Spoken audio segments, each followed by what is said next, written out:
জনতা party Bangladesh নামে নতুন রাজনৈতিক দল আত্মপ্রকাশ করেছে। দলের সংক্ষিপ্ত নাম জেপিবি। দলটির চেয়ারম্যান চিত্রনায়ক ইলিয়াস কাঞ্চন, মহাসচিব বিএনপির সাবেক ভাইস চেয়ারম্যান শওকত মাহমুদ। সকালে রাজধানীর এক হোটেলে নতুন দলের নাম ঘোষণা করা হয়। এ সময় নেতারা জানান, উদার গণতান্ত্রিকতায় বিশ্বাসী মধ্যপন্থী দল হবে জেপিবি। গেল 5 আগস্ট শেখ হাসিনা সরকারের পতনের পর থেকে এখন পর্যন্ত দেশে প্রায় 2 ডজন নতুন রাজনৈতিক দল আত্মপ্রকাশ করেছে। এই তালিকায় এবার যুক্ত হলো জনতা পার্টি বাংলাদেশ জেপিবি। আহমেদ বাদল, মহাসচিব।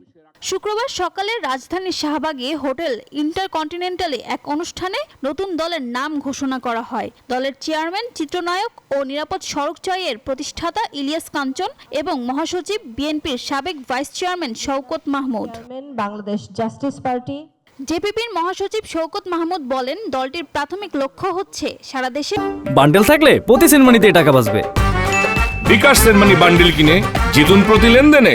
সংগঠন গুছিয়ে নির্বাচনী প্রস্তুতি নেয়া, তবে জোট নিয়ে এখনই সিদ্ধান্ত নয়। নতুন এ দল উদার গণতান্ত্রিকতায় বিশ্বাসী মধ্যপন্থী দল হবে বলেও জানান তিনি। আদর্শ উদ্দেশ্যের সঙ্গে সংগতিপূর্ণ যদি কোনো জোট হয়, সেই জোটের সঙ্গে যেতে আমাদের কোনো অসুবিধা নেই এবং আমরা যেমনি করে দলও গোছাবো এবং নির্বাচনের ব্যাপারে আমাদের প্রস্তুতি থাকবে। কিন্তু এই মুহূর্তে কোন জোটে যাব বা কোন গাঠবন্ধনে যাব, এই ধরনের কোনো সিদ্ধান্ত আমাদের এখনো নেই। সততার সাথে দেশের জন্য কাজ করার কথা জানান দলটির চেয়ারম্যান ইলিয়াস কাঞ্চন।